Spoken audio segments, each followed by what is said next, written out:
We're turning this evening to the book of Joshua, and I want to have two texts this evening, and they contrast with one another.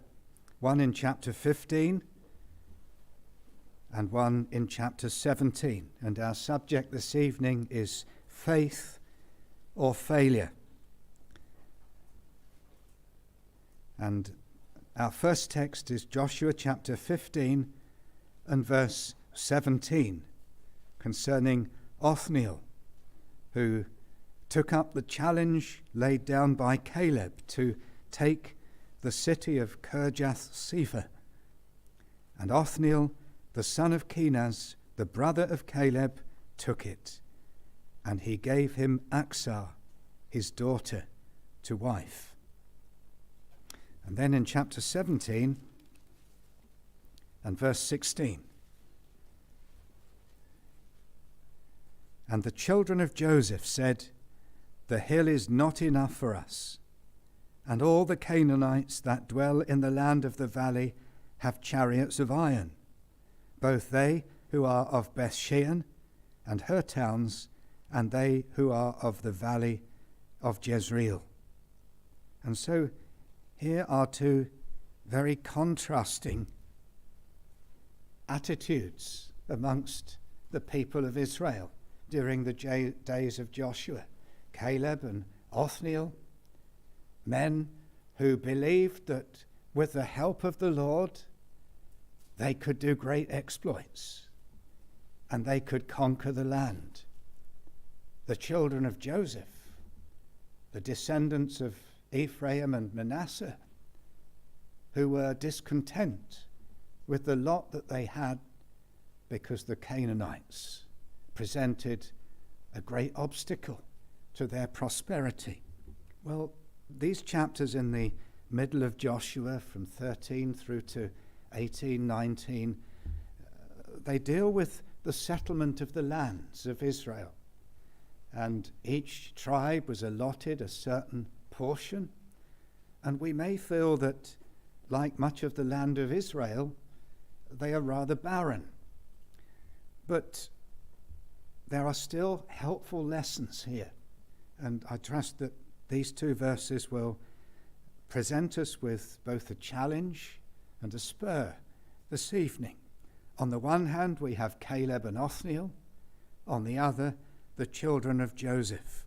And in like manner, amongst the people of God, there are often contrasting attitudes. There are those who, under the blessing of God, are given great faith and great courage and zeal and are ready to serve the Lord, believing that he will help.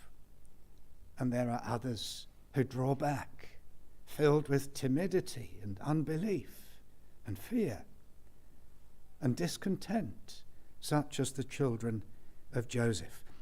So to begin with, we're going to look at Caleb and Othniel, and these should be a great example to us. Now, you may remember that Caleb was, alongside Joshua, the two elder statesmen in the land of Israel, amongst the people of Israel at this time.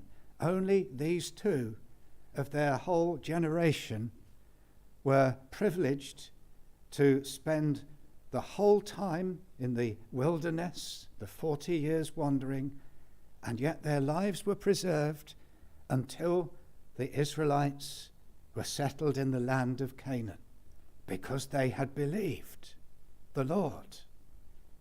The whole of their generation had fallen away, doubted the Lord, but they had believed. And God had promised that Caleb would be given this particular portion of land, Hebron, as it would become known. And the name Hebron still exists in the nation of Israel today. But although Hebron was given to Caleb, it was not easy pickings. You'll see here in verse 13 that when it was given to Caleb, he then had to drive out the three sons of Anak. Anak was a notorious giant, and his three sons would have been like chieftains. Doubtless this was a very fierce community. It was a fortress, and for Caleb to take it, he had to show great faith and courage. He had to put his money where his mouth was, as you could say. He had said to Joshua, "Give me this mountain, give me this portion. The Lord promised it. I'm still willing to wage a campaign to secure its deliverance from the wickedness of the Canaanites." And so he did. Verse 14 tells us he drove thence the three sons of Anak. Though he was an elderly man, yet he put them to flight. Doubtless, and we remember that this is Old Testament times, Israel had been commissioned to be the executors of God's judgment upon the wickedness of these Canaanite communities. Doubtless, Caleb would love to have exterminated these people, but they were simply driven away. There's a lesson here for us, because as we've noted many times in our studies in Joshua, here the military campaign rather mirrors those spiritual battles that we face as believers. And just as Caleb here drove the giants out, so there are times when our spiritual enemies, we may, with the Lord's help, drive them out of our lives, but we cannot put them to death. The old sins may be put away, old habits may be overcome, but they may still lurk. We have to be vigilant. You can imagine here that Caleb was mindful that he had put them to flight, but they were not dead. And believer, remember, if the Lord has given you success, and me, against some of those chief sins that once had a strong hold in our life, we must be vigilant, because they will return, given the opportunity. Now we come to Debir. In verse 15, we're told that Caleb went up from there to the inhabitants of Debir. And when we first see this name, it probably means nothing to us. But actually, Debir had already been conquered. If you turn back to chapter 10, verse 39, I'm not going to turn there now, you will see that it was one of those towns that was conquered quite early. But it would seem that the Canaanites had regained it. It needed here to be retaken. And so we may find the parallel in our own Christian life. We lose ground. Old sins gain a new foothold in our hearts once again. Covetousness. Perhaps it was a sin that we particularly were prone to, but when the Lord called us by grace and we turned to him, for a time, all that love of material things was banished. It was put to flight. We had such a love for the Lord, such a concern to put him first and serve him.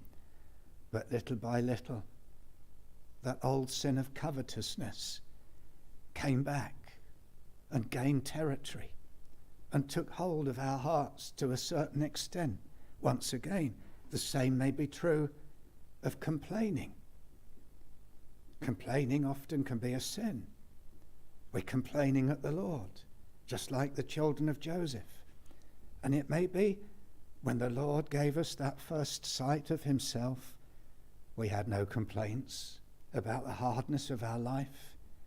It seemed to be such an insignificant lot that we had of trouble, because the Lord had so blessed us. We loved him. We wanted to serve him. We were thankful for heavenly blessings and all the benefits that we could see by faith he had conferred upon us.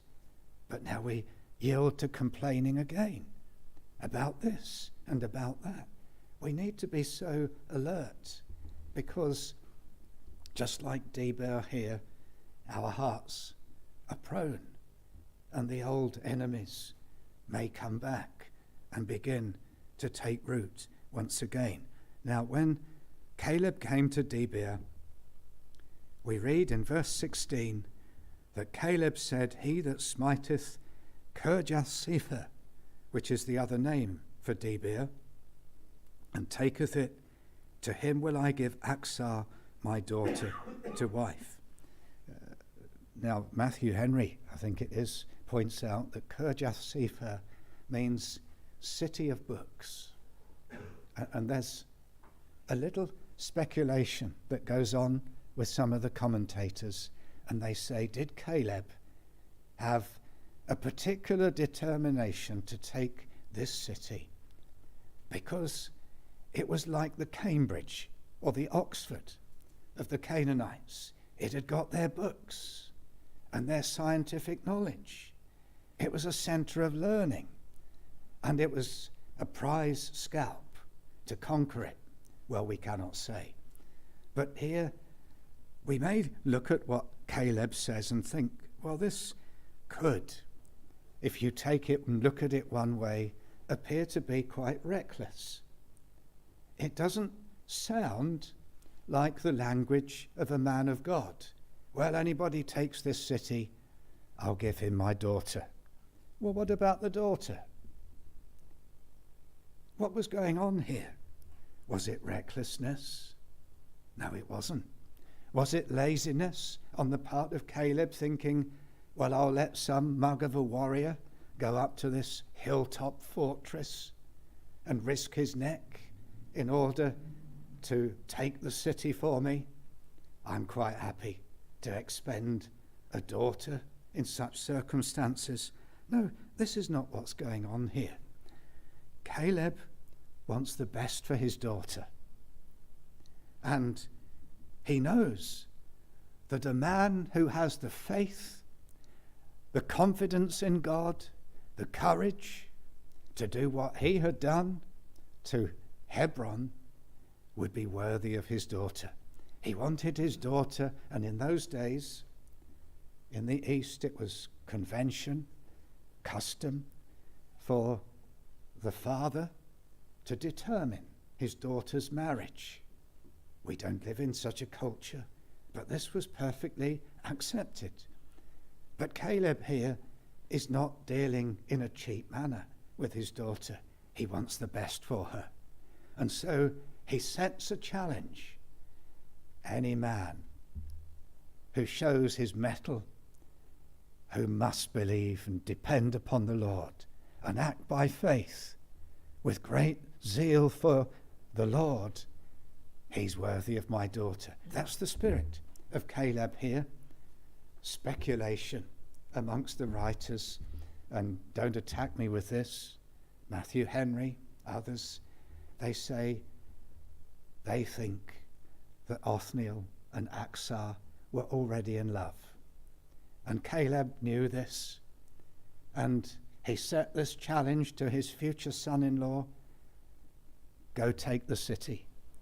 You do that, you have my daughter's hand. Here's the dowry. Here's the deal. But it was not something done cheaply. It was done because he wanted the best for his daughter. Can you imagine if that was true? And they were, at least had affection for each other. Othniel would think, I can't let her go. I don't want some other Israelite warrior to usurp my position and take the hand of Achsah. And so, in faith, with great courage, he leads his troops, and they take the city of Deber, or Kirjath Sepher, as it was known here.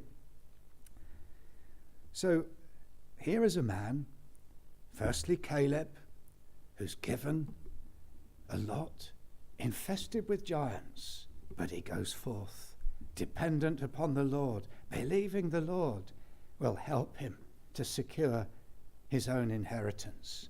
Then we have Othniel, who reflects all the virtues of his father-in-law and who takes the city of Kirjath Sepher. There's a beautiful picture that follows, and these verses are quite well known. Look at verse 18.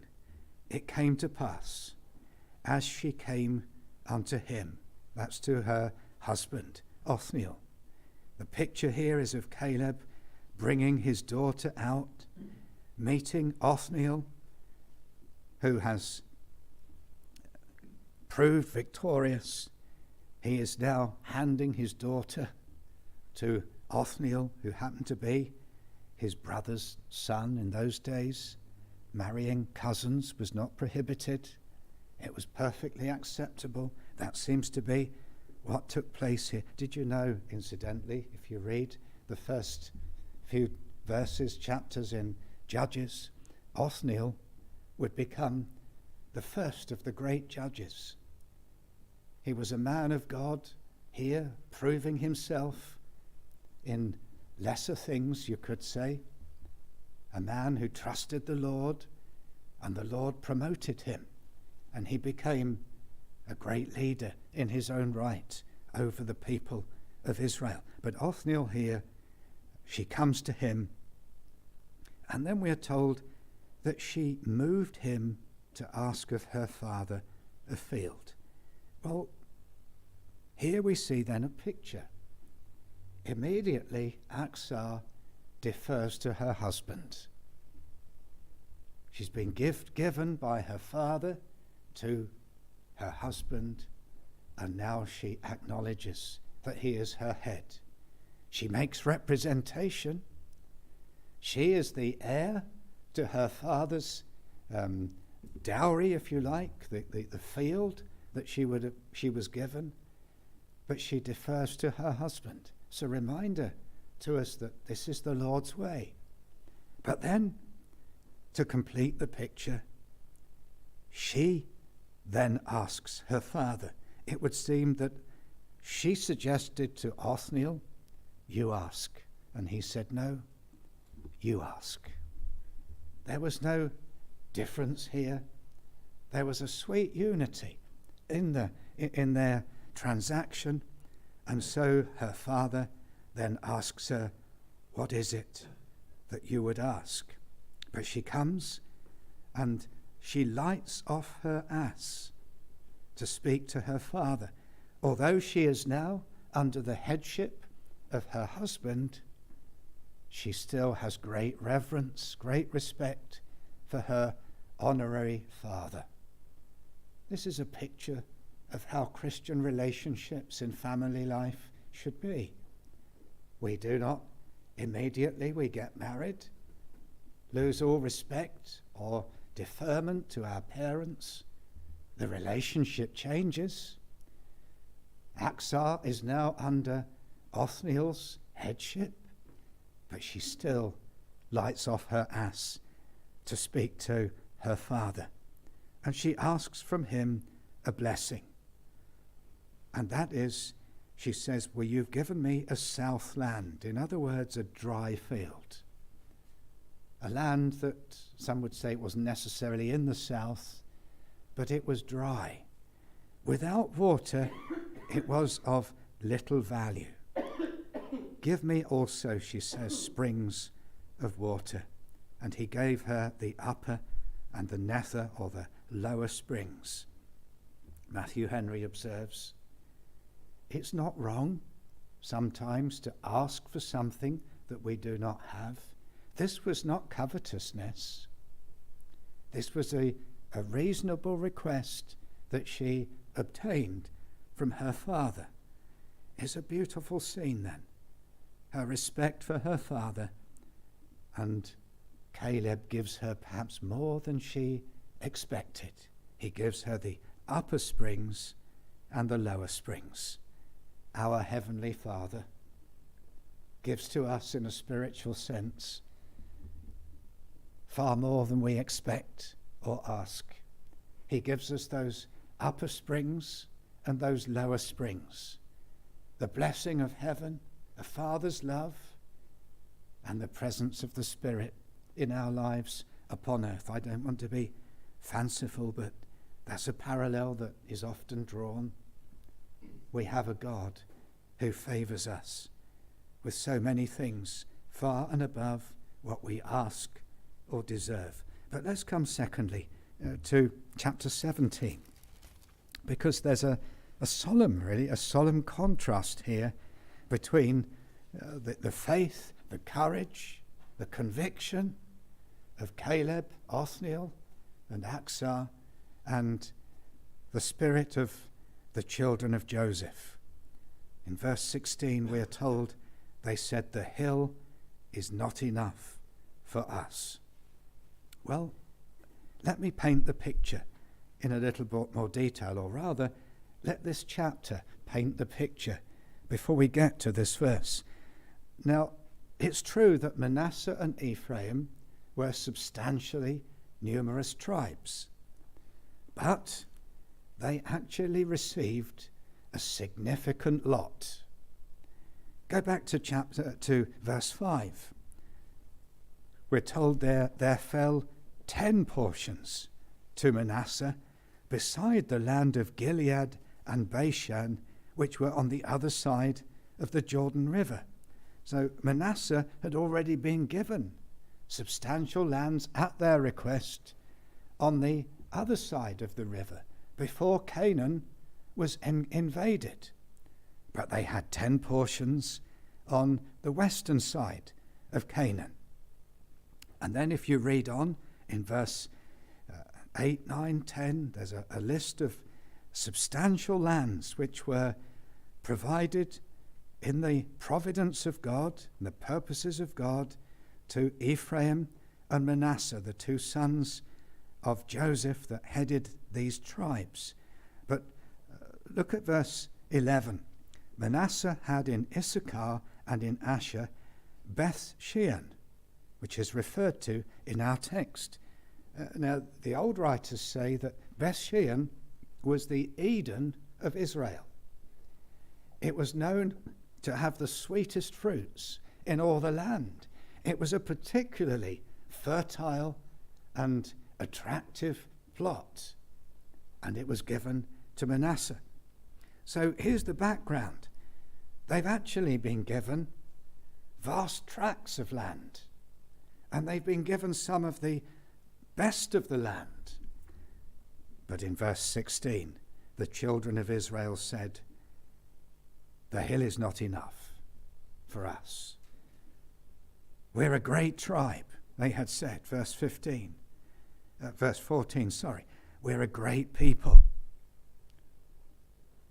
Just look at verse 14, in the middle of that verse. "Seeing I am a great people, for as much as the Lord hath blessed me hitherto."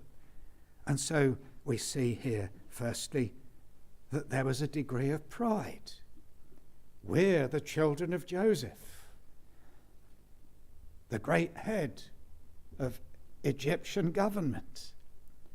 We are the most favoured son, and the Lord has prospered us with many children. We're a great tribe.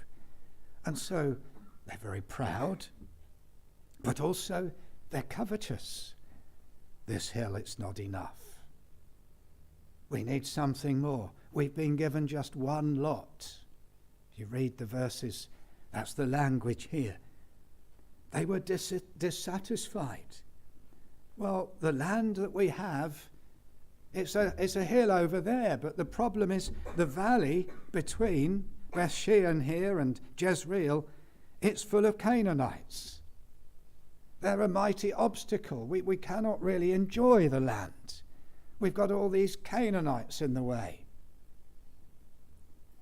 Did they presume that because Joshua was himself an Ephraimite, they might get mates rates? They might get a special deal, a little more out of the lot, the apportionment of the land? It's quite possible. But they were a dissatisfied people. They looked on the dark side of what had been allotted to them. And they were filled with timidity, with unbelief, and to a degree, laziness. It's such a sad thing when we, if we are the Lord's people, end up with these attitudes. We become proud. We think, well, I'm an important person. I'm an entitled person, is the phrase that's used now. I should have more. I should be given a slightly more convenient situation. We begin to complain at the Lord. We're covetous. We want more than the Lord in his providence has said that's what this one of my children is to have. We become unbelieving and timid. Where do all these things come from? Well, A.W. Pink points us back to verses 12 and 13. And he says here, the problem was that the children of Manasseh, in verse 12, they could not drive out the inhabitants. We have to ask, why couldn't they? The Lord had promised that they could with his help. Had they lost faith? Had they stopped depending upon the Lord, looking to him for grace and assistance? And then in verse 13, we find that they could not be bothered to cast them out. It came to pass, when the children of Israel were waxen strong, that they put the Canaanites to tribute. We taxed them. We toll them. But we don't utterly drive them out. That was compromise. That was to cheapskate. It was to take the easy option. There was a degree of laziness here. And the suggestion is this was the root of the problem. They settled into their land. They didn't look to the Lord to help them to evict these Canaanites. They compromised. They wanted an easy life. And where did it lead? Complaints, covetousness, pride, entitlement. Friends, we need to be watchful lest we yield to the same mistakes. Are we cannot people when it comes to the Christian life? The Lord calls us to discipline, to sacrifice. He calls us to put him first, to mortify our old sins, to keep ourselves unspotted from the world. Zeal, commitment, putting the Lord first. This is what the Lord calls us to. We cannot do it on our own. We say, Lord, I've got such a heart. I've got so many weaknesses, so many sinful tendencies. I cannot possibly attain that devotion and that loyalty and that level of consecration and holiness. But we can with the Lord's help. But are we those rather like the children of Joseph? We just give up and say, well, I'd rather have the easy life. I don't want to stand up to the devil, resist the world, seek to live separately from those around me that yield to all sorts of sinful things. I'll go for the easy option. Well, what happens? Before long, this is the warning here, we will end up like the children of Joseph. We become complaining. Well, the Lord's given me such a hard lot. I can't seem to get any progress. Well, look at what Joshua says to them. Verse 17. Perhaps it's not quite right to say he called their bluff, but he almost did. He said, Joshua spoke unto the house of Joseph, even to Ephraim and to Manasseh, saying, Thou art a great people. You said it yourself. And hast great power. That's what you've implied. Thou shalt have one lot only. So he says, in a sense, go up. He had already said that. Verse 15. Joshua answered them and said, if thou be a great people, then get thee up to the wood country. Cut down for thyself there in the land of the Perizzites and the giants. What he meant was, well, that hill's perfectly good soil. If you chop the trees down, you can convert it into decent arable land, but it's going to take some effort. Pull your socks up, roll your sleeves up. Go get the land. It's yours by right. The Lord's given it to you, but it's not going to be handed to you on a plate. You've got to labour for it. You've got to toil. You've got to make the effort. And to a certain extent, that's true of the blessings of the Christian life. Yes, the Lord gives them to us by grace, and yet he calls us to strive for them. We're not going to know his continued blessing and usefulness in his service. We're not going to enjoy constant victory over besetting sins if we just hold our hands up and say, well, my lot's a hard one. I've got so many challenges, so many things to provoke me, so many obstructions and obstacles. That's the Joseph spirit. The Lord calls us to be rather like Joshua says here. You go up to the hill, cut the trees down. There's much there that you can be blessed by. And then again in verse 18, he says, you're not going to have just one lot. The mountain's yours. You've got something here that you can take. Take the wood down, you can sell it. The outgoing shall be yours. Drive out the Canaanites. You can drive them out. He means with the Lord's help. The chariots of iron. Apparently what that meant was that they had chariots. They weren't cast iron chariots, but they had wings on the side of the axles, if you like, which were like scythes, metal scythes. Anyone that came near were just mown down. They're quite intimidating pieces of military equipment. But Joshua says here, though they have iron chariots, though they be strong, you can conquer. They may infect the valley. That may be an obstacle to the other parts of your lot and inheritance, but look to the Lord. Take a leaf out of Caleb and Othniel's book, as it were. They went up to Arba and Debir, and the Lord gave them victory. They had to depend upon the Lord. They had to press forward in faith. And brothers and sisters, that's what the Lord calls us to do in the Christian life. We have to be valiant for the Lord. We have to quit like men. Gird up the loins of your mind, says the Apostle Peter, and hope to the end for the grace that is to be brought at the appearing of Jesus Christ. Well, I hope these things will have been a challenge, a spur to us. We press forward. There may be many obstacles, but with the Lord's promised help, then we can do exploits.